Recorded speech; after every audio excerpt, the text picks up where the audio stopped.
فرقہ کس طریقے سے جو فرقے قرآن پاک نے سختی سے منع کیا بنانے کا لیکن ہم نے بنائے ہوئے ہیں، ان میں ہر کسی کی عبادات کے طریقے مختلف ہیں،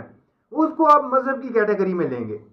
دین جو ہے نا، دین ایک ہی ہے جو شروع سے چلا آ رہا ہے، دین ایک ہے جو شروع سے چلا آ رہا ہے، جناب آدم علیہ السلام سے لے کر جناب محمد مصطفیٰ صلی اللہ علیہ وآلہ وسلم تک دین اللہ کا نظام، دین ہے اللہ کا نظام۔ اس میں صرف اور صرف عبادات نہیں ہے، اس میں صرف اور صرف عبادات نہیں ہے، اس میں مکمل اللہ کا نظام قائم کرنا جو ہے وہ دین ہے، ٹھیک ہے۔ دین کو قائم کرنے کا کہا گیا ہے، دین کو قائم کرنے کا کہا گیا ہے، مذہب کو قائم کرنے کا کہیں بھی نہیں کہا گیا، اور پورے قرآن پاک میں کہیں بھی مذہب کا لفظ استعمال نہیں ہوا۔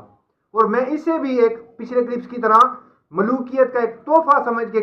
کہتا ہوں کہ یہ ہمیں ملوکیت کی طرف سے ایک تحفہ دیا گیا ہے کہ دین کو علیحدہ کر دیا ہے اور اس کو مذہب بنا دیا گیا ہے، حالانکہ پہلے دین میں ایمان